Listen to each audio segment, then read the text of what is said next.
Look at football today. Over 5 billion people follow the sport. Every weekend, millions of fans pack into pristine, 80,000-seat stadiums worldwide. The modern game operates on extreme precision. Coaches rely on artificial intelligence to analyze tactics, while GPS trackers monitor player movements down to the centimeter. Even the rules are policed down to the millimeter. When a call is too close to make in real time, referees step to sideline monitors to consult video review technology. This is a system of total technological order. It is highly regulated and meticulously analyzed, a far cry from the violent, lawless chaos of its origins. To find that chaos, we have to look back over 2,000 years. The human urge to kick a ball took shape in ancient China, around 200 BC, in a game called Cuju, which was originally used for military training. We see isolated prototypes of this concept pop up across history. Ancient Greeks and Romans played variations of kicking and carrying games, while civilizations in Central America staged ceremonial ball games with heavy religious significance. By the time we reach medieval Europe, football was a violent street brawl. Matches involved hundreds of villagers, lacked formal rules, and dragged on for grueling hours across open fields and rivers. The ensuing destruction routinely brought entire towns to a standstill.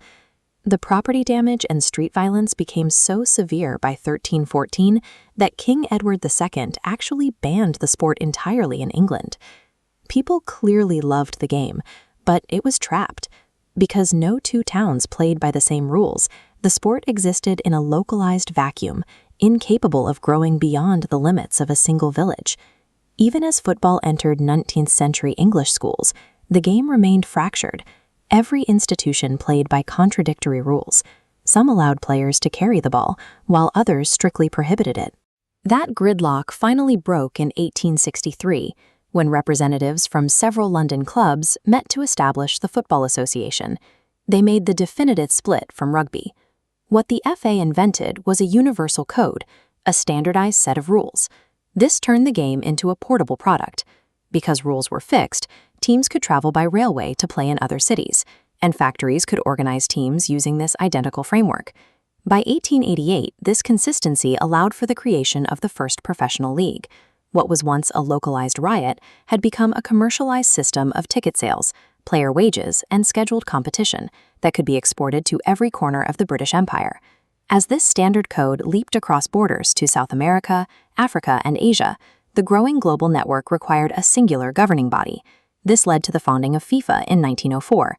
In 1930, FIFA launched the first ever World Cup. Hosted and won by Uruguay, it proved multiple nations could compete under one set of laws. Because the playing conditions were now identical everywhere on Earth, individual skill could be measured on a global scale.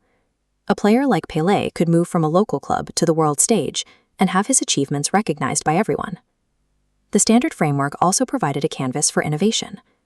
Johan Cruyff introduced his total football philosophy, using the fixed dimensions of the pitch to change how teams moved in possession. That same unvarying system set the stage for the modern era, allowing for the nearly 20-year rivalry between Lionel Messi and Cristiano Ronaldo.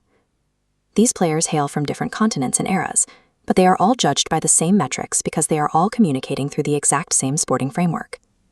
That framework continues to expand. Women's football has experienced rapid growth, with the 2023 World Cup drawing in over 2 million live spectators and a global television audience of 2 billion. The industry surrounding the sport has ballooned into a multi-billion-dollar machine of global broadcasting rights, massive stadium infrastructure, and complex data analysis. This diagram shows the unchangeable geometry of a pitch. It reveals a core constant. Despite the money and the technology, the actual mechanics of the game have not changed in over 160 years. 1 ball, 2 goals, 22 players. These strict rules did not suppress the game's appeal. They provided the stability needed for it to spread. Because the logic of the game is so simple and the rules are so consistent, a match played in a remote, dusty village uses the exact same 17 laws as a massive World Cup final. This consistency is why football is now played by 250 million people in over 200 countries. Thanks for watching this journey through football history on Extra Time Arena. Subscribe for more and let us know in the comments. Who do you think is the greatest football player of all time?